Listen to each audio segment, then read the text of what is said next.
All right. Good morning, everyone. Welcome to Benzinga's PreMarket Prep. Very special edition of the show today. Not only are the three of us in the same room for the first time, but we are live from the Benzinga Trading Summit. Everyone give a round of applause. This is super exciting.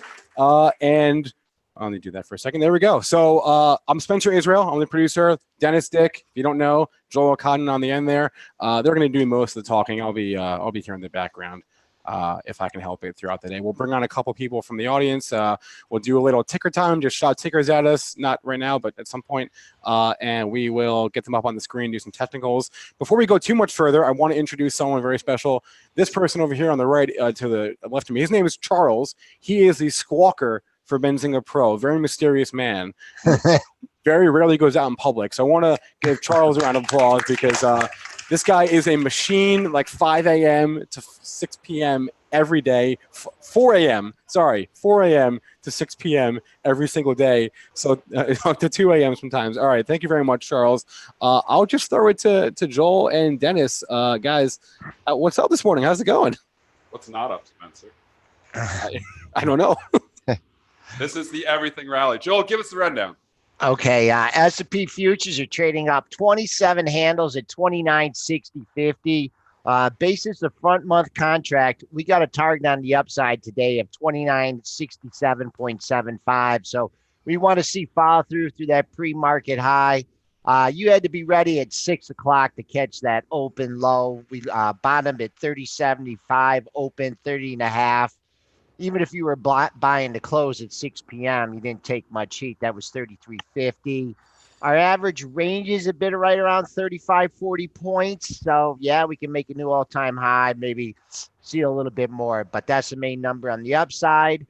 Crude back over 55, heading towards 66, up $1.93. Buy everything kind of market. Crude's got a lot of room on the upside. We haven't been in the 56 handle since the end of May.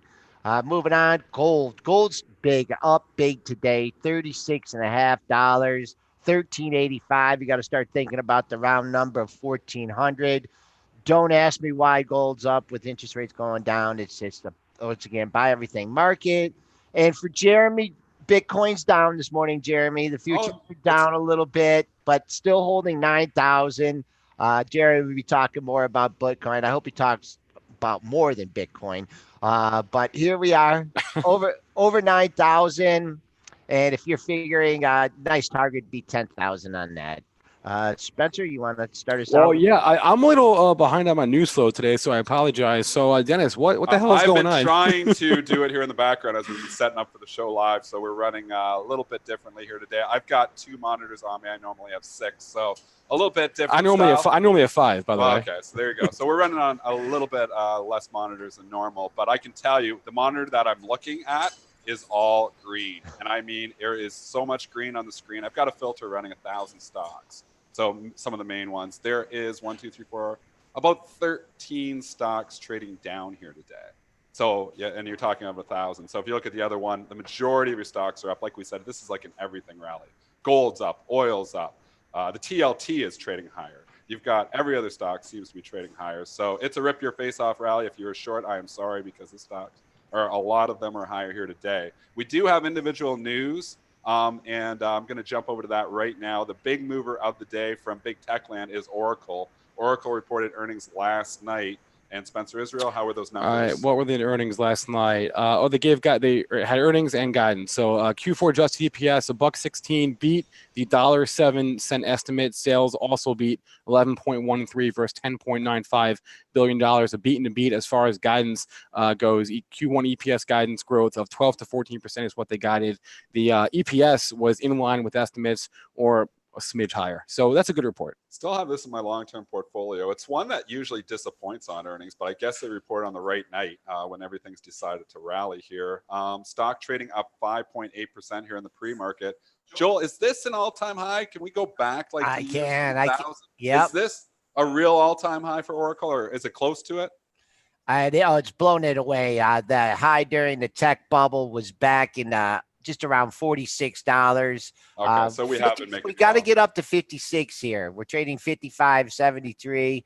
We were in the 55 handle and 56 as well, 56.02. So right back here, knocking all-time highs. This is a big move for Oracle. In the after hours, a couple things to look at. It's way over its average daily range. Also, I don't know. I don't have my option chain up here, but anybody that, took a shot on the calls, the 53s, 54s, whatever they paid in premium, maybe, for the ones that expire tomorrow. But, just look at your pre-market high, see if you get follow through on that. But also another thing to think about in Oracle is for that thing to move 300, $3.5 in a regular session. Like you got to trade. It's a big move. You got to trade millions of shares. I don't have my open book open here. So something that I missed this morning. So I would expect there's probably some size at 56. If anybody in the chat can verify that, I would think there's some size sellers because it hasn't been up there. It's kissed there before. What was the all-time high before? What's the number? 56.02. Okay, so it did but that took it out back in April. So is that where you're looking? When was that all-time high, Joel? That all-time high was. Anyways, I'd expect there to be some size at 56. So if anybody can verify that in the chat, that'd be fine. I'll get my open book open later, but I'm not gonna be able to do it on the show live here. So obviously tech stocks, there's a lot trading higher here as well. Let's go to the disappointments of the day, because like I said, there was 13 stocks trading down here today. And I want to go to a couple stocks in a sector that is down significantly, and that's the cruise lines. Carnival Cruise Lines this morning is trading down. Bring it up here right now. It's trading down 7.8% in the pre-market. So they've obviously disappointed here.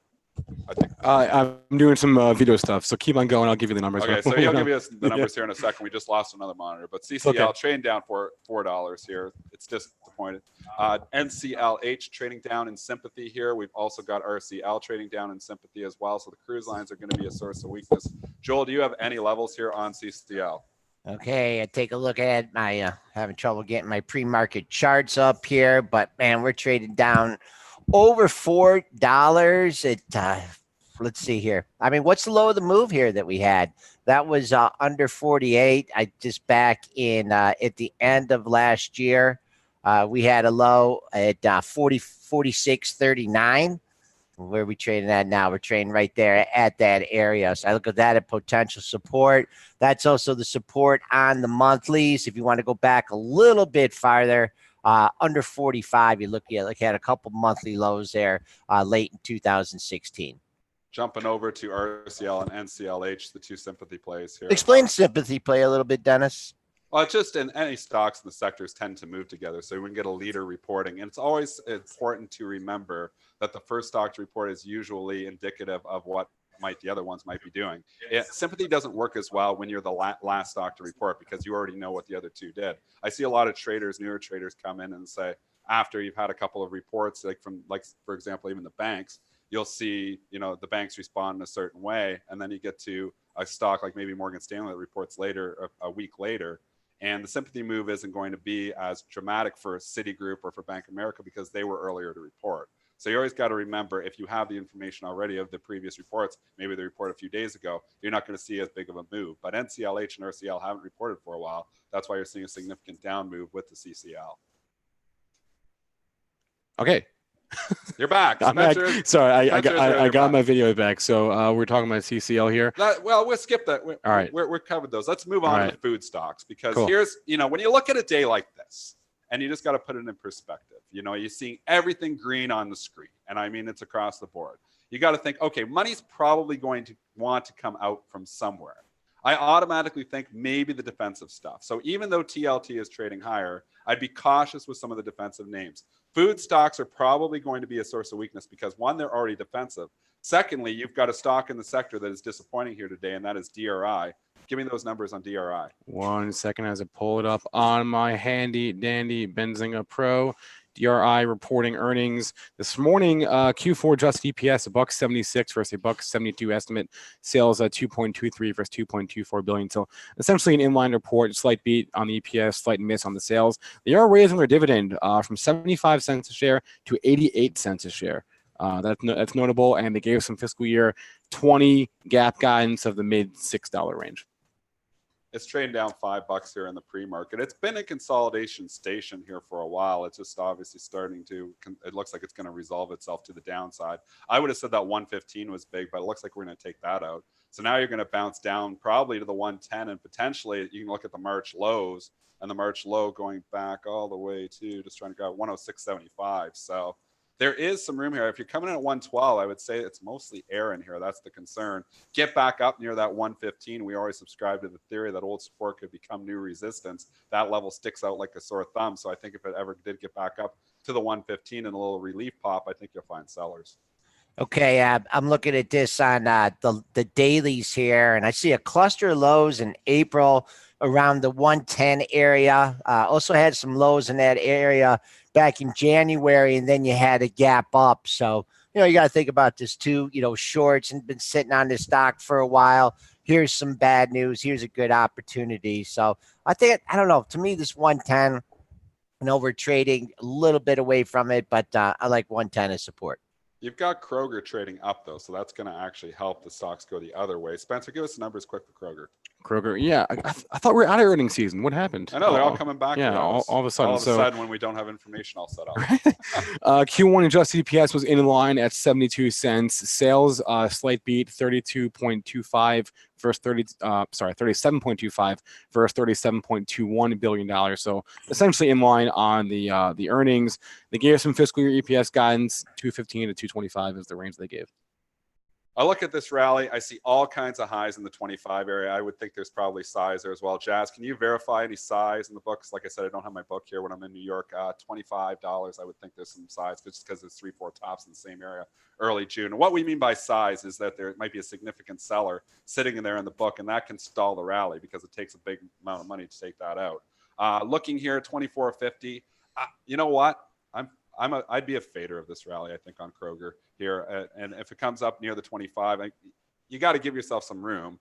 So 24.45, maybe you're early. I would probably stop out above 25 if I was getting short. But I think this sets up not bad for a fade play here today. Even despite the earnings report being good, it's just the fact that everything is up. And I think this is a sector that there could be some money coming out at 9:30. A lot of things change at 9:30 when the real institutional money comes in. So you can see those themes develop very quickly. And that's why, as a trader, and I trade a lot on the open and I trade a lot of inefficiencies. So if I'm positioning myself and saying, okay, and I'm doing a setup, and this is just hypothetical, but let's say, I think Kroger could fade here today. Maybe I get short 24, maybe I can get lucky and get up at 24.60 or 24.70. I would lean on the 25, but if it opens, I kind of want almost immediate gratification after 9:30. I don't want to see this stock open and then start ripping higher, because then it's proving my thesis false. So then I'm going to do my best to get out of that trade because I was obviously wrong.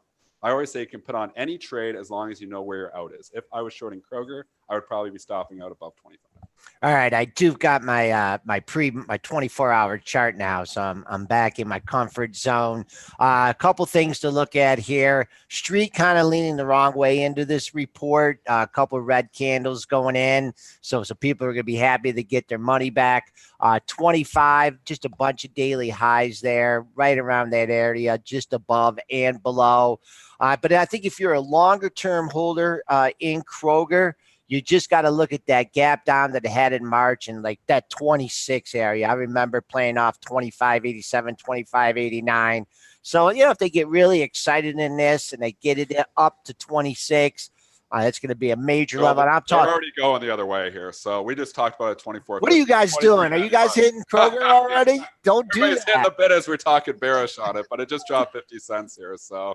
The one thing we glossed over at the start of the show, let's just back up and talk about yesterday and the Fed. And I got the E-minis, and the E-minis are up right now. So let's talk about that. I actually, unfortunately, was there for the announcement, and then I had to dip out and go to the airport. So I kind of missed all the fun stuff, the press conference. But we know what he said now. Walk us through that reaction or what you saw. I mean, I was sitting at the airport there too, so we're also in the airport watching the press conference. But they backed the Fed. Trump really backed the Fed into a corner here. I mean, you think about what was said prior to it, and if you missed it, he was basically asked thoughts about making Paulson actually step down, and Powell. Or Paulson. That works too. Powell, sorry, we're doing a lot of things here, but thinking about that.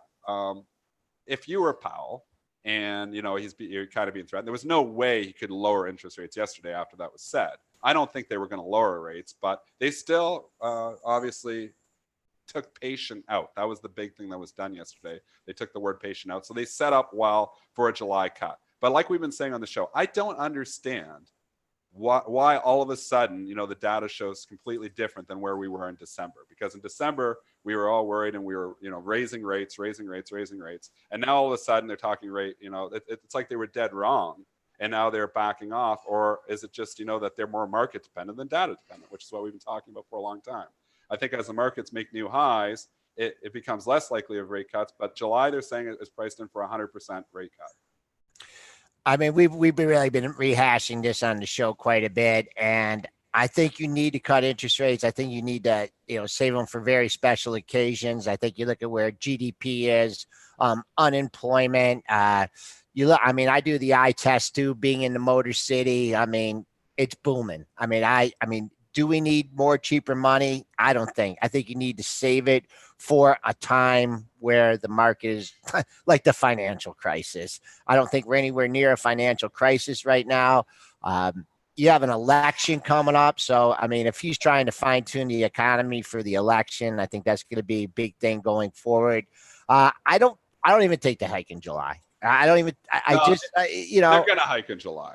Not hike. They're going to lower in July. That worries me. That worries me. I don't get it, but they're going to do it. Well, maybe they see some really horrible data coming on down the line that they're not telling us about if they're actually trying to cut the rates.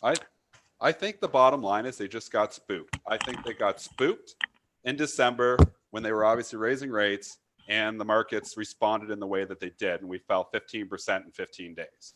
And they got spooked. And then obviously the market had a significant rally and they think, okay, well, we were doing it wrong. So we're going to now go the other way here and make sure. So like I've said before, the Fed seems like they're more market dependent than data dependent, which is a disappointment. Kroger has gone red now too. So it's fallen $1 since we just talked bearish about it. All right. I want to bring on our first guest of the day. We've been going ham with our guests here. And I want to bring on, actually, is this twice in 1 week? It might be. But Jeremy Newsome is about to join us. He's from reallifetrading.com. Rolling deep here. He brought like 5 cameramen with him for this conference. So I'll pass him my headset. But first of all, before we do that, you guys went out to see Jeremy, right? And that's or last year. A different trip. How did we originally come to know Jeremy? Do you know? And we were talking about this last night. Our former producer, who we may bring back, Spencer, Brianna Valesky. She actually found Anne-Marie, she found Jeremy, and she found Kenny hit the bid Glick. And we keep a document, and she started it. We've added to that document, new guest. I mess it up, and then Spencer has to go back and clean it up and everything. But we found Jeremy, and he was just full of life. And we got him on the show, and he was great. And first thing you got to tell him, Jeremy, is what is your record trading when you've been on the Benzinga's PreMarket Prep show that day? Okay, so this is going to happen today, by the way, as well. I'm going to keep this record up. But right now I'm going 15 for 15. So every time I'm on this show, all I do is win. So we're going to see. But this is going to be a great day, really, really exciting time. And thanks for having me as well. Thanks for letting me be up here, Spencer. I appreciate it. This guy was texting, webinaring, talking, typing at the same time, producing. So shout out, Spence. So, let's just talk about your style today. Okay. I mean, I know you do swing trading. He does options trading. He does long-term investing. But today it's kind of hard to do long-term investing. For 15 minutes could be long-term investing. But correct. What are you going to try and execute? What are you going to look at today? So my goal, I'm going to be trying to find out what's doing different than the entire market. So right now, as Dennis is saying, and as you're saying, and everyone else is saying, everyone out in the room over here, we know we're incredibly bullish, right? We get that. We're just going bananas. I'm looking for something that's doing something a little different than the market. So right now, crude is kind of interesting to me. A lot of energy stocks today. I'll probably be playing Schlumberger or looking for something that was beat up, specifically looking for bearish candles yesterday because the broader market, the SPY, were gapping up, right? We had a lot of bullish candles coming into this gap up today. but I'm looking for bearish candles gapping up, number one, or I'll be looking for stocks that are gapping down. And those are most likely either going to fade higher, all right? They're either going to fade higher or they're going to, I'll test this out. Cool. They're either going to fade higher, or if they really do drop and the market starts breaking down, then it should be really good. So we're going to test that out. But are you able to hear me through this okay? Testing. You can use both of these? Oh, yeah. You guys couldn't hear me. Okay, cool. No worries. He's double mic'd up. I can double mic it all day. So, yes, I'll be looking for something that's doing different than the market. I really do like Schlumberger. That's the number one on my list right now because you had a bearish candle yesterday and you were gapping up today. Looking at how they open, but that's going to be a really, really interesting play. So you think some traders might be caught short from yesterday? Correct. I'm looking for traders who are caught short. That's what I'm going to keep my eyes on because they're going to get burned right now. I know I'm a perma bull. I get that, but I love playing shorts. I get it. I totally am all about playing put options and shorting, but I'm looking for short trapped people today. I mean, that's what's something you focus on, and I love that because I try to focus on too, is the crowded trade. Yes. Finding where too many short-term traders are on the same side. But you identify that information. I look at it from an order book perspective, but you identify from the charts, which is a neat way to do it. So tell us what you see in the Schlumberger chart from yesterday that identifies that there could be some traders that are short. Yes, absolutely. So Joel's going to just pull this bad boy up over here like an absolute legend. Look at that. All right. Can you throw me a daily chart up on that screen? Okay, beautiful. So what we have on Schlumberger, what we're looking at is you'll notice that specifically yesterday we had a bearish candle. So today in the broader markets, right, the SPY, the Qs, the IWM, we're all moving higher. But the interesting thing is there was a lot of buyers yesterday on most stocks. Most stocks had upper green candles from yesterday. I'm looking for candles specifically because visually for me, like Dennis over here looks at the actual prints. He's looking at who bought and who sold visually from level 2s and order books. I'm looking at it visually as well, but I'm looking at it from a candlestick perspective. So I'm viewing it as who is losing money and how are they losing money. So we have a bearish candle on Schlumberger yesterday. So that tells me for 100% certainty that someone somewhere in the world is short Schlumberger, and I'm going to look to trap them if it starts gapping up. So specifically gapping up above the high of both yesterday and the day before. So what price is that? We're trading just above the high. We're trading 37.13. If we open there, it's going to run. Oh, my goodness. Yeah, that's going to be really, really sexy. Would you use this 3-day high, maybe? Or no, 2-day high, 37.38. That's not much, but if you got a little more room to run, you did trade in the 38 handle. Yeah. So, I mean, you might be able to get this thing unchanged. No, you won't get it unchanged because it closed at 38.51. Maybe get a gap fill 37.13. But overall, I mean, these stocks have been dogs. But for a day trade and the way you're setting it up. And about that, Joel, we were talking yesterday on the show that the dogs are barking. And I say this every once in a while. You'll start to see this market buy the laggards. We started seeing that a couple days ago. We started seeing it really with the steel stocks. Yes. Nucor Steel first. Okay. Nucor was the first one that NUE, right? Yeah, NUE, and they came out and they actually lowered guidance. It was a disappointment. And the stock after hours is trading down below 50. Oh. That stock turned around on a dime and has been running ever since. So think about the shorts that are caught in that. Yeah. News traders, news algos that are hitting it on that news. Yeah. They're all caught short too. The thing actually opens and then runs, and it's been running for 3 days straight. So we saw the same thing happen in X yesterday. Would have been the night before where they Tuesday after hours. Yeah, sure. They lowered guidance and stock traded down after hours. I said I actually bought that because I'd already seen it materialize in Nucor, and sometimes recent history tends to repeat itself. And the stock turned around and obviously ran up too. Now I have the scalper blood; I'm already out of it, but it had a nice move yesterday too. But you're starting to see the laggards actually perform. So Schlumberger would be a laggard as well. I mean, you look at this chart and a clear down. Just wrecked. So, yeah, just wrecked. So, and now, oil's getting a little bit, a life here, obviously, this morning with this everything rally. Yep. So that kind of adds to your thesis about trying to trap the shorts here.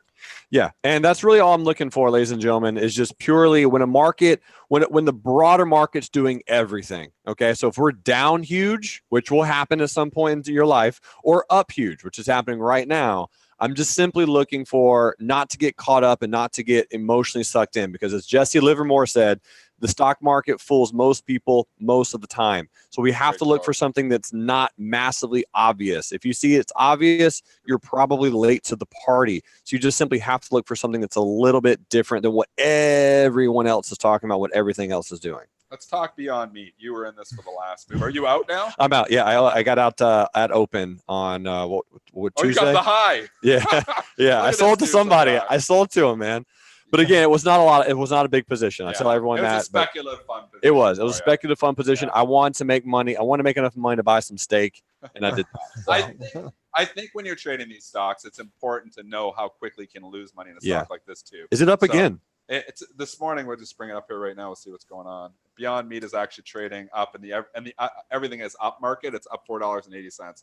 But on my opinion, that felt like the blow up top. That felt like upside capitulation. I mean, I think there was buy-ins happening the night before. I know Kramer tweeted it out there the night before, but I was saying it independently, and Spinner actually was saying it too. I mean, it was trading after hours on the night, and I'm losing my nights here. I think it was Tuesday night, where it looked like there were people getting bought in. What that simply means is that the locate was so difficult that the brokers couldn't find the locates, and they're actually going into accounts and rebuying the stock to stay within SEC compliance. So it felt like it was buy-ins driving the price, and up to $200. It felt like a blow off top. I think that's the short-term top. You know, obviously, if the stock starts to show life, get above 180 again, maybe it gets interesting. But I feel like rallies are to be faded now in BYND. That's just my opinion. If we open above the high of yesterday, Dennis is wrong. We're going to go higher.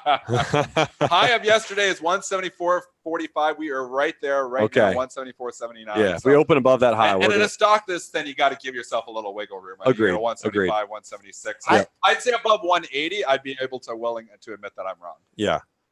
I think you're going to see a little consolidation in this. You had that crazy high. I don't know. That was insane. I mean, I've been calling the high since '85, so I'm not going to do it. But just like you have a move like now, and it looks like you're 160 area. That was low after the huge range. Although yesterday at 163, you got to use this like whole numbers. I see a 160, 61. Yeah. So I see maybe a 160, 180 grind, just wear out all these day traders. I would love that, and then it's going to go higher. That's what it needs to go higher. Yeah. Correct. That would be the theory to get it to go higher. Yes, a little bit of consolidation for a couple of days. Yeah. The bulls do have a case because you're right on those last two candles, 162.25, 167. You could say there's a little argument for a little double bottom there. So that would be the case of the bulls. If we lose 160 on this, then the Bears. So that would be the fighting ground. I think if we lose 160, I think that's where the Bears start to look good. And I just one other thing on that, and I just want to mention, you look at these wild charts and really whatever you're looking at, but sometimes it's better to focus on the consolidation periods and multiple closes in the same area, multiple highs in the same area. That just means the bulls and bears are squaring up and they're making decisions, and there could be a catalyst. There could be like what knocked it down to 125 was a downgrade, right? From JP Morgan. The next day it got downgraded by somebody else, but it ended up green on that day. Yeah. So just don't worry about these, getting a high or getting a low. If you see these really nice consolidation periods, if you're a swing trader or longer term trader, sit there and wait for that, because that's just as good information as, the 201.88 high or whatever. And the other thing for stocks like this is I always focus on the old time closing high, because that's where the big boys are marked, in their positions. That's when they know it maximizes their P&L, and they're not going to try and sell 200. They're like, sell me $250,000 within $2 of the old time closing high. That's the kind of orders you get on the street. I love it. I love it. Raise your hand if you have a position in Beyond Meat, by the way. Let's just poll the room. Anybody? Oh, we got one. There we go. We got one. Okay, beautiful. So I have no position in this one, full disclosure, but if we open above yesterday's high, I will. Okay, so coming from Jazz is saying KERN is the Beyond du jour. So if you're looking here, KERN is up 32% here this morning. This stock came out 2 days ago at $10. This is 66. This is the pot IPO. I know nothing about this company. This is the pot IPO, right? What it is? I don't even know. I'm 33% sure. Spencer Israel, you're sitting there playing on the internet. Here, surfing around. Do you want the microphone, Spence? What is KERN? We'll go find out. We're on the show. I have no idea what KERN is. The thing is moving up here. This is one KERN? Yeah, Kern. Akerna. It's went from $10 to 67 in 2 days. Oh yeah, that's great. That's confirmation. Yeah. Time to Does get that in. mean it's going to 100? When anything goes to 10 to 67, I get an goes to alert. 100. I get an alert that goes, "Hey, this is a great time to get in." If you're buying here, you're buying somebody else's profits. But these things get crazy. Oh my This stuff gosh. is like trading at the casino. Woo! I mean, red, black, it could go anywhere. This thing is illiquid and wild. Right now in the pre-market, it's 2 points wide. So I mean, Oh my gosh. this thing is a wild stock. So you got to be. This is speculative capital only. Do we know what it is, Spencer Israel? It is the Pod IPO. Okay. Pot is hot again. Pod is hot. Weed. I had to teach someone what the ticker CRON. You guys know what that is, right? Chronic. They know it. Chronic. Some people didn't know though. I was like, good one. yeah. I didn't know that. How smart is that? Chronic. I was like, what a great ticker. The only thing I could tell you about this one is that a lot of shorts are hoping to see that market 49.80. So can you explain to us how do people get shorts on something so early like Oh that? yeah, you know what? We were having this debate yesterday. Yeah. We were having this debate yesterday. Teach us, man, because I don't know We anything. didn't figure it out. Well, it should be at least 2 days because of 2 day settlement. So by regulation, but I don't know. There's some way that stuff is happening where people are finding ways to get short stocks that obviously shouldn't be getting short. I would think the 2 day settlement. So I would think after 2 days you could start shorting. But then the locates are so tough on. They're so hard. Yeah, if you can't find a locate, you can't get short the stock. So, and sometimes these locates, like in Beyond Meat, it can be up to 95, 100%. So, you're paying some crazy fees to short these things too. So, but that's definitely an issue. It's why you see some of these bubbles go crazy as well, where stocks just go up and up and up because people simply can't short it. You can't bet against it. The shorts can't rein in the speculation. Stocks can go up for a long time. All right, I want to Saw thank that with Tilray. I want to thank Jeremy Newsome, reallifetrading.com. He'll be in and around the conference today, so you'll hear more from him. But that's for him as far as the show is concerned. 8:32, Dennis. Do we have access to opening imbalances this morning? Yes, we do. We do. Let's take a look. You'd think they're all buys, but you know what? It's this type of market where Seller 100,000 G. Is he there? Usually is. No, Yeah. 6,700 only. Not today. Not today. There's no big sellers here today. The balances are small. We've been talking about the opening imbalances being very small as of late. And it's because institutions are hesitant to show their hand with increased volatility. So they don't want to throw out a big order and then have everybody, day trading ahead of that order. If I am looking, Johnson Johnson 30,000 to sell, Procter Gamble 11,000 to sell. Keep an eye. Sometimes, this feels like an everything rally, but I was already speculating that some of the defensive issues in a market like this can actually go down. So a stock like Johnson & Johnson, which is trading up here in the pre-market, could be one that could start to leak. So just be careful. It's trading up 50 cents on very light volume, though. So J&J, Procter Gamble, Coca-Cola, stocks like that can actually turn around and actually go down on days like this when they're buying everything just because they're more defensive. And obviously it's a risk on day. Hey, Dennis, let's just talk real quickly. Your imbalance strategies are, there's a couple different ways to play it. You see a big sell imbalance, you can go there, potentially get short, participate in the opening print, or let's say you like the stock, you might be more prone to find a support level, like a daily close or something, and help offset that sell imbalance by being a buyer on the close. It's just information telling you that there's a buyer or seller, and this continues. So okay, just back up. At 8:30 Eastern, an hour before the open, NYSE publishes their opening and balance data. So this is orders based on the close. So if I see a 30,000 shares sell and balance in Johnson & Johnson, it's telling me based on the close, which was 140.45, that there's actually 30,000 shares more to sell. So if the stock was to open right now, it would open down. But there's going to be more orders in the next hour that continue to come in that's going to change that. You will see things change dramatically 10 seconds before the open, as maybe there's going to be traders saying, well, if that's going to open down, I'll buy it, and they'll come in and buy it. It's basically an advertisement by the NYSE and say, hey, we've got a big seller here. We need some help. People want to provide liquidity to this so the stock doesn't go down as much. It's advertising to traders out there to please provide liquidity to this. That's what the point of the imbalances are. But they change continuously up until the stock opens at 9:30. And NASDAQ comes out with their imbalances not until 9:28. So we only have 2 minutes. That's why you see some some crazy action often happen 2 minutes before the open, because you're not only getting the opening and balance data, you're also getting the projected opening price data as well. NASDAQ publishes their projected opening prices at 928. NYSE publishes their projected opening prices at 928 as well. So you could have a stock trading at $25. All of a sudden it's projected to open $24.50. Algorithmic traders will come and sell $24.99, $24.98, $24.99, everything in the pre-market, because they're anticipating that they're going to be able to buy it 2 minutes later at a lower price. NYSE continuously adjusts their opening price.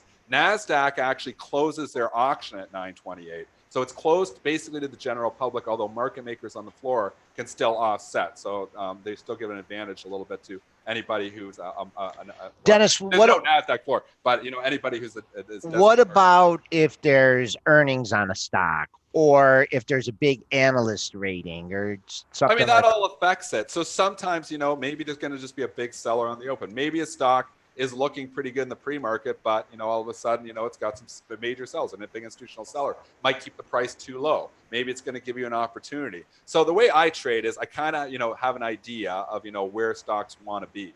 I'm looking at them at 7 in the morning and saying, okay, this stock looks like it wants to be higher. If the theme hasn't changed dramatically, but all of a sudden you have a sudden, movement where, a stock's been trading up the entire pre-market, all of a sudden it gets published on NASDAQ that's going to open down, I might be inclined to try to buy that stock, because it's been trading up, it's been priced all morning, and this is just one order that's maybe going to keep the opening price too low. It's called opening, it's the opening arbitrage that I do against all the different stocks. And there's so many different strategies revolving around it. But there's a lot of inefficiency still at the open. And it's still an event where the liquidity, yes, the opening print is big, but the liquidity directly after the open is low as well. So you'll see a lot of violent moves right after a stock opens as well, probably because it opened too high or too low. All right, I want to bring on our second guest of the day, Anne-Marie Band. She is from tradingbook.com, longtime friend of the show. Anne-Marie, I'll give you my headset in a second, but she's been coming on our show for like a while, 4 or 5 years now, but I'll always remember when she came on our show in December, because that was one of the greatest guest appearances on our show. The market was in a correction. We were panicking. There was blood in the streets. And she came on, and she was calm and cool and collective, and she talked us off the ledge. And I felt so much better. So I want to give this to you now, Anne-Marie, and welcome to the show today. Just a little background on Anne-Marie. She's an author. She's a trader. What are you, a nuclear mathematician too, or something like that? What is that you do? That comes in handy in the markets. At North Carolina.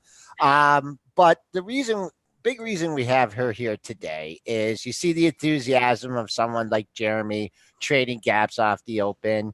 You have Dennis, who's trading anything that moves. Me a little bit more longer term swing trader, trying to, position myself in overnight trading for things. But when I did a webinar with Anne-Marie to introduce her to the people for the event, she pulled up a weekly chart. And I'm like, holy mackerel, a weekly chart. So she takes a longer term perspective in the market. And I think it's good that when you have people that are in the moment, want to do a lot of day trading, to take a longer term perspective. How did you evolve into that trading style? That's a great question, and really it was not natural to say, hey, I want to be an intraday trader, so I'm going to start looking at weekly charts. But what really happens is prices gravitate to these areas where, just as speak up, wow, how about if I do this? All right. Okay, so we gravitate to certain places where buyers and sellers argue. Joel was just talking about that. He was saying, hey, when you take a look at these price action events, a lot of times we don't pay attention to consolidation enough. And consolidation tells us that there's an arguing space for a lot of people, and somebody's going to win at that consolidation. And so what we have to do is sort of pay attention to that zone. And if we do on the weekly chart, what we end up seeing is daily continuation of that resolution of price into the next area of support and resistance. And so something that we can see really about this right now is if we take a look at an oil chart. Now you can look at energy, XLE, you can look at the USO, you can look at OIL. I trade the oil futures, and so I'm looking at the WTI West Texas Intermediate, and that's the CL. And so it's up huge today, and it's up huge because of a number of different reasons. But the only way you're sort of watching for that and knowing that it's likely is by going to those weekly charts and saying, okay, what have these guys been doing? And then who manages that kind of motion? And so a couple of things that I look at how hedge funds position in the trade. And in April, they were very weighted to the long side. And if you go all the way back to April, you're going to see exactly what happened right after their weighting got extremely heavy. So what your takeaway is there is that big hands become vulnerable to price shift if they position in the wrong direction or if it's at the end of a move. So they're going to continually add until the move breaks, and then they're going to have to subtract very quickly. So really, that's a takeaway we should have. A lot of us are looking for where's the turn? Where can I sell the high? Where can I buy the low? And realize that funds keep moving in. As long as it's moving higher, they move in. And then after that, when it starts shifting, then they have to move out very quickly. So since we came down into the 51 area on the CL, every time it comes in there, even if it breaks down, we're buying. And so that's a consolidation that tells us, hey, if they're positioned in the wrong direction, they're going to be vulnerable to the spikes that will move in whatever region. And so yesterday, I was just talking about this with some folks. The big place for us to watch is because the hedge funds have shifted the amount of shorts they have, and now down in a 2-to-1 area, really, in terms of short to long, they are going to be sitting in a space where moves, they're going to be vulnerable to any kinds of breaks to the north. And so from this, we see all the noise in the Strait of Hormuz, the Gulf of Oman, and Iran shoots down a U.S. drone yesterday, and now it's all the way up at 56. But we aren't able to prepare for those moves unless we get back to that weekly space, realize that those weekly and monthly support zones are telling us about the overall positioning in the charts, and they really want to move back up into bullish spaces. So they're going to close the short action and then open up more contracts to the long action. And if they're caught, they're going to run right up into major resistance. Let me interject with a question here. So are you following this based on volume? Do you follow the commitment of traders at all? How are you tracking the institutional order flow? So all I am doing really is looking for how price behaves at a particular space, meaning does it hold? I do not look at volume. I used to look at volume a lot, but it doesn't really tell me what's happening until after the fact. And so what I'm trying to do is always prepare beforehand. So as I see it positioning there, I'll come in and I'll say, all right, I'm going to buy down here. I have my risk threshold. If it stops me out, it stops me out. What I know is that based on the past, everybody's coming in there.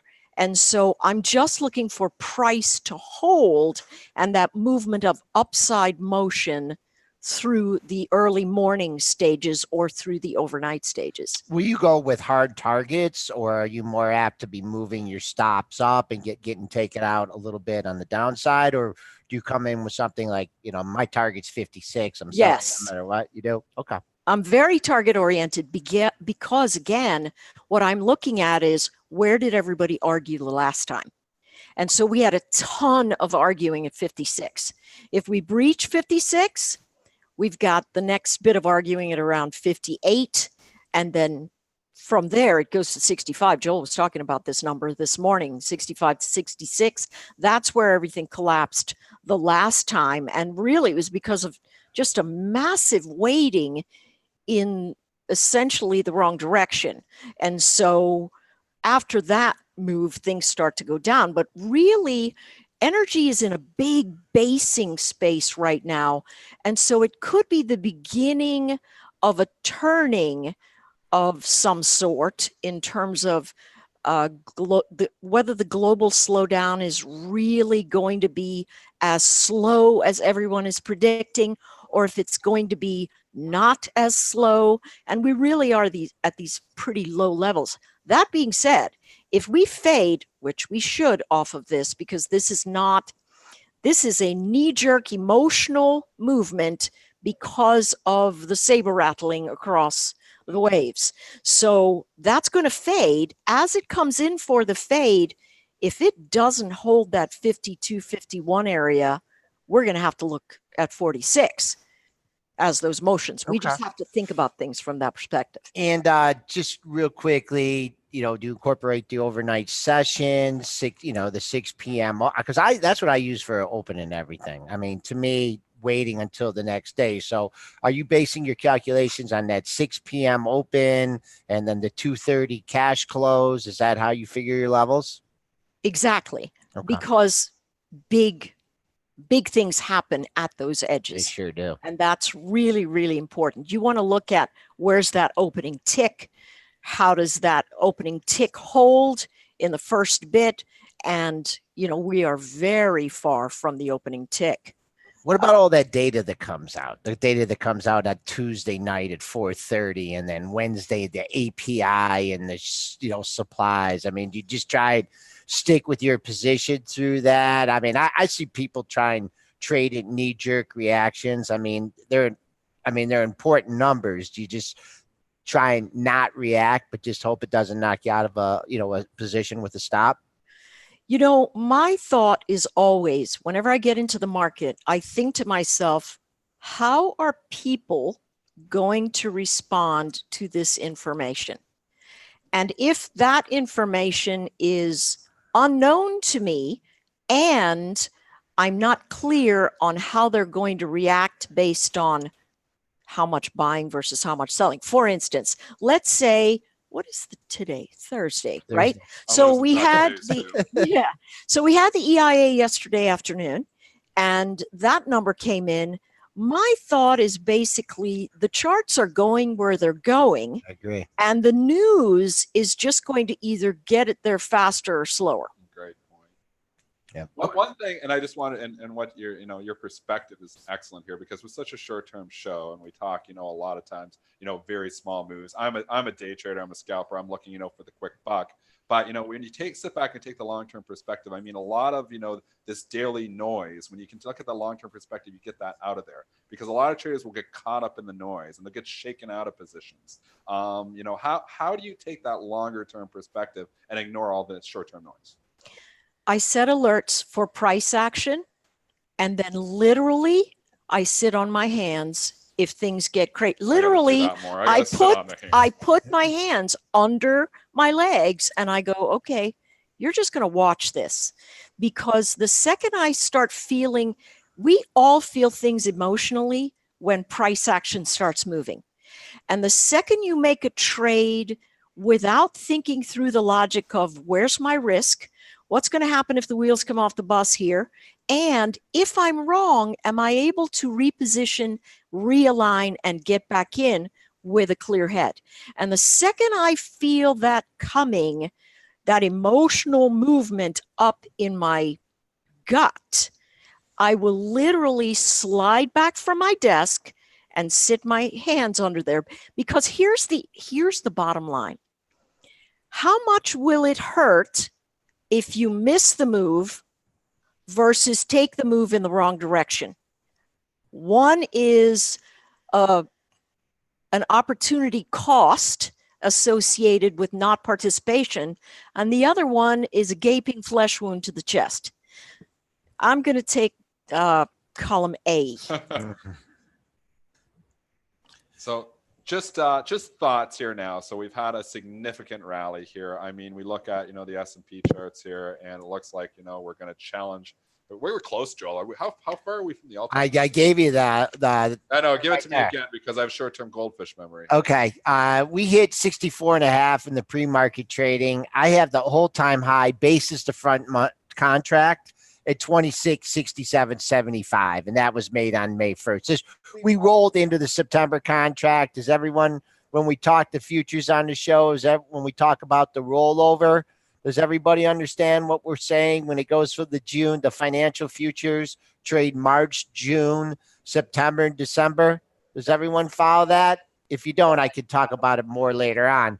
But basis the September contract, I'm looking at 26.67.75 is all time. In my trading, I don't worry about the futures rolls anymore because I use SPY for everything. And the reason I use SPY twofold: one, because I'm a prop trader, they want to charge me $700 a month for futures quotes, so I don't want to pay that. And secondly, the SPY is more efficient because it's a 1 cent market, so I can get in and out fairly easily. Yeah. It does. The only time I use futures quotes is between 8 p.m. and 4 a.m. because SPY is closed.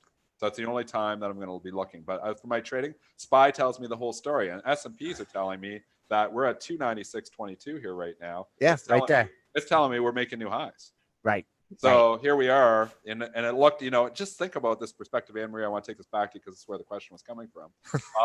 And before we go on a tangent, which we always do, and I hope I don't do that later. I have 9 minutes in the other room. I'm going to go on a 9-minute tangent and not even get one side. That's 2 sentences for Dennis. That's 2 sentences. 9 minutes is 2 here sentences. We are a week and a half ago, and just looking here back to, looking at May. I can't get the date, but end of May, and they were throwing in the towel, and everybody was selling stocks like crazy. And we've been straight up, and we talked about this a little bit yesterday there too, or this morning. We've had 2 V bottoms in a row here. They say from a technical perspective, V bottoms are rare, but if we really look back to the weeklies, I mean, back when everybody sold everything in December and then straight up in January, it was kind of a V bottom. Well, we just did it again. We just made another V bottom here as well. What does this mean going forward? We're making new highs here now. Are you too late if you're coming in here now? Or is this the start of something big? This is Anne Marie's. Is Anne Marie's? No, you go. You. I think it's important. We're going to go through this time. We've been knocking on the door too many times, right? We've been up. Yeah. The question is, do we go? I know Mr. Bull over there, Jeremy. The question is like you go up that day, we make the new all-time high, and then we go up another day, and everyone is all fat and happy. We come back down to that level. If that level holds, boom, 3,000, here we come. Because you could get, everyone jump in the pool. We make new all-time highs. We get T-shirts and hats. Yeah, exactly. So, to me, it's just been up here too many times. And you got a quad witch tomorrow. There's going to be insane buy and balance. I'm speculating here. Insane buy and balances on the open. You get another, 20-30 handle up open, for every close today. And then you see what happens. So I think we're going through this time. Then Joel thinks we're going through. I'm on the fence. Anne Marie's going to swing me either way. Okay. No swing pressure. trader. She's a swing trader. Yeah. I think we're going to go through. Now, here's my reasoning. And again, it's always big, sort of not so macro, but wide angled. This move up is seriously the most hated rally of all time. Everybody is thinking, oh my goodness, what about the debt? What about the global slowing? What about the data that says so many things / people are moving into the recession space? So what that has is big traders gambling on this fade. And so naturally the market is a long positioning instrument, right? We invest in things that we think are going to deliver for us in the future. Those of us that trade the quick cycles, we're trading back and forth. But in general, Grandma Sally buys X because she believes 15 years from now, when she's passed on, she's going to be able to give something to her kids, and so on and so forth. So it's naturally bullish, but a lot of people are positioning, and they're positioning themselves for the fade. And now all of a sudden, this data comes out. He says, hey, we're going to wait. Everything else is saying no. I don't really think he had any choice but yesterday, because the ECB, Germany, all of them are like, oh no, we're going to start with some more quantitative easing, whatever. So he sort of had to say, hey, we got to stop here and take a look without going, no, we're definitively lowering the rates. But in any case, lots of folks positioned short. So there's going to be a buy to cover that's probably fairly explosive to the north. At that juncture, we're going to see either volume exhaustion, or in that volume exhaustion space, we come back to that opening area, test a little below it, fill in some gaps, and then run up to the upside. But whatever we're sitting at here, because I feel so bearish about the big picture, I have to say, hey, listen, this is a bullish move. Okay. All right. Anne-Marie Band, she'll be up here this morning with Jeremy, and I believe Todd Gordon is coming in here. Anne-Marie, thank you very much. My pleasure. And, are we going to cover a few more stocks here? Do we want to take? We got 5 minutes here. Slack IPO here today. Oh, okay. Ticker symbol, fantastic work. WRK. We've never done that ticker symbol show yet. We have not done that. We will do that. With the best ticker symbols. You'd have like Cedar Fair's fun in there. You'd have, well, I don't know if Beyond's making it, but Work is a great ticker symbol. So props to Slack for that. So with regards to the Slack IPO, the reference price is what, $26? $26. Okay, so that's not as indicative to the opening as a typical IPO IPO price would be, just because it is a direct listing. So the Spotify reference price, to reference that, since that's the last major direct listing we have, I believe that was $132, and the opening trade in Spotify was at $165.90. So it's, a $33 difference there. So a $26 reference price for Slack this morning might not tell us a whole lot. It could open at 50 or 60. Okay, chat, I'm going to throw this to you. Let's do an over-under. Where do we think the price is going to be for the open? The opening print. I'm going to say 45. 4 or 5.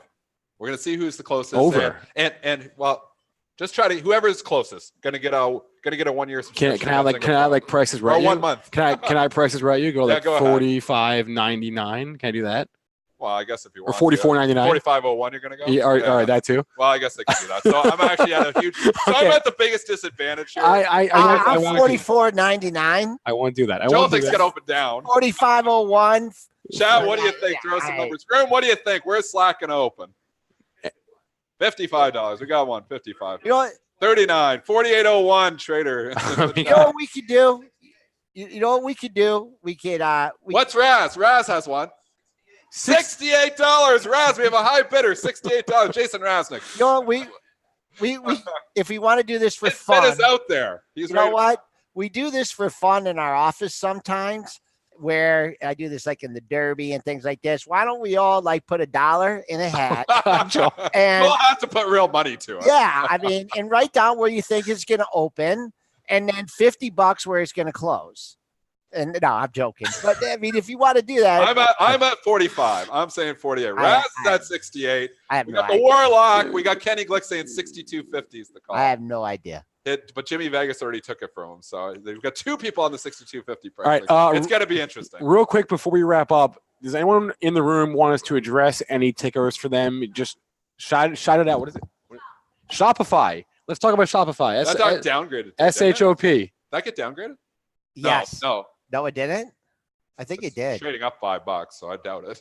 I thought you said it did. And where are the ratings? Bring up the ratings. Bring up the ratings. Bring up the ratings? Okay. Because we didn't even talk ratings here. I feel so uninformed here right now. Is this what it's like not to have 6 screens? I'm going to pick you off. You're an uninformed trader. I am. That's why I'm scared to trade here right now. Usually I have 6 screens. I have all the information. I don't even know what the ratings were today. You want me to read some ratings? Okay. Yeah, the big ones. The big ones. Well, Adobe, that's not relevant because they had earnings yesterday, so that upgrade doesn't mean a lot. All right. Nordstrom upgraded Gordon Haskett to neutral or hold, whatever, same thing. Not seeing a whole lot of upgrades that are interesting this morning. As far as downgrades, Shopify was yesterday. Shopify got a downgrade today. You're right. You're right. Oh, it got downgraded to neutral. CIBC not super influential. Look, it's up $5. I don't care. Hershey downgraded Piper Jaffray to underweight. So Hershey got. Wait, no, but but Shopify first, and then we'll do that. Okay, so give us the technicals here on Shopify, Joe. We'll throw this to our technical analyst here. We're Holy, this thing's just explosive. Yeah, this is a new all-time high, and I just got off my my pre-market chart. But I just want to ask you, like, what's your perspective on this? Are you looking to day trade this? Is this something that you have a long-term position in? You want to short it at some point? Wait. Okay. If wait. We don't give investment advice. Don't give investment advice. But Joel does sometimes, but we have to slap him. What I would say is, if you want to short it, wait for it to stop going up. Wait for that consolidation period. I mean, it's a high price stock. Maybe wait for like 3 or 4 lows in one area, 3 or 4 highs in the same area, multiple closes, and just it gets wound up.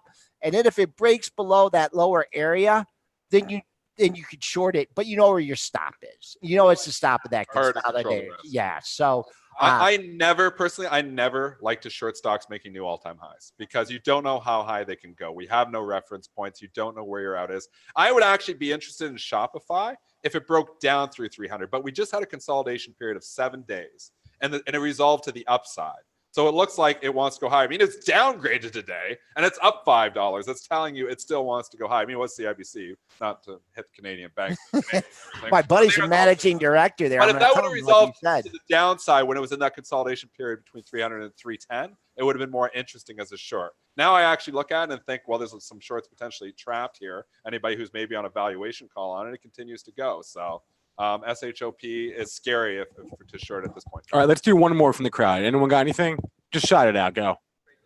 Trade Desk. TTD. Another wild one. TTD. This is a wild one. Yeah.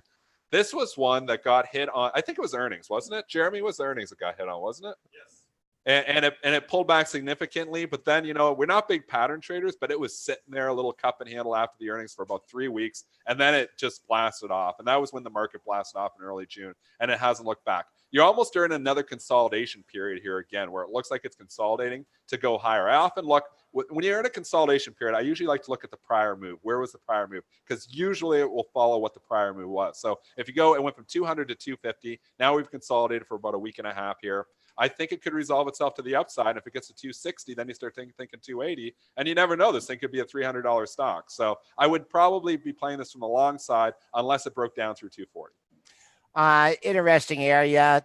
All-time high for me is 257.13 on June 10th. You're trading right near that area. So use that as a potential target if, on the upside.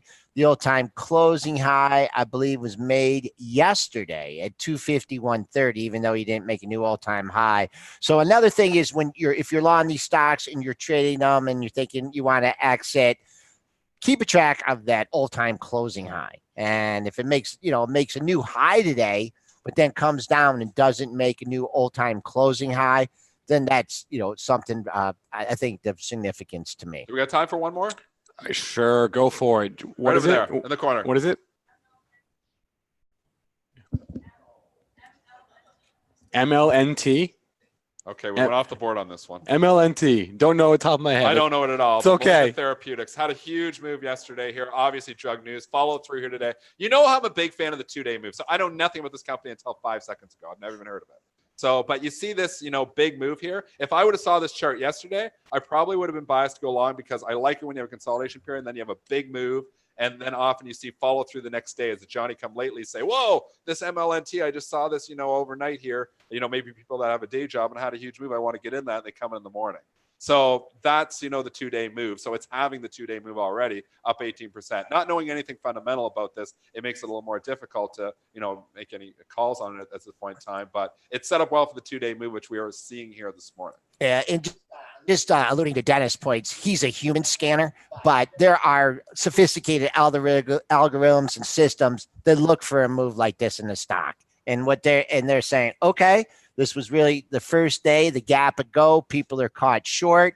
All of a sudden the volume is going to start picking up. So yeah, 2-day move. I would just, if you really want to look for a great target in this one, I see a couple highs right at $9.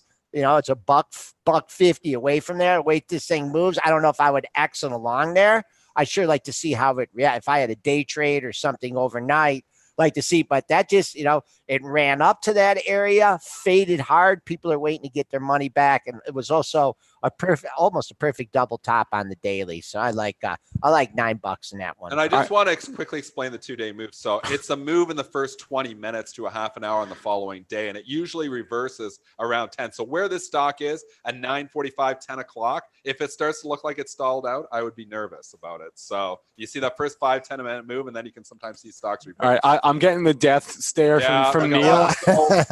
We got to wrap it up here. I do want to say before we go, this entire event would not be possible without Traders for a Cause. It's a great organization. Traders for the number 4 a cause.org. Check it out. They have a charity conference coming up later in the year. They've got a silent auction going on here right now, and you can hashtag. It's hashtag T4AC19. All right, there we go. Silent auction. This show streams every day live for free on YouTube, on Benzinga's YouTube channel, and premarket.benzinga.com. There are chat rooms. We're there every day, except we won't be there tomorrow, as we mentioned that. So we'll be off tomorrow, everyone. But thanks everyone. Jason. Thanks to everyone in the room for coming. Thanks to everyone in our chat rooms as always. Thanks to Anne Marie and Jeremy, and we'll be around all day if you have questions at the event. And have a good one, everyone.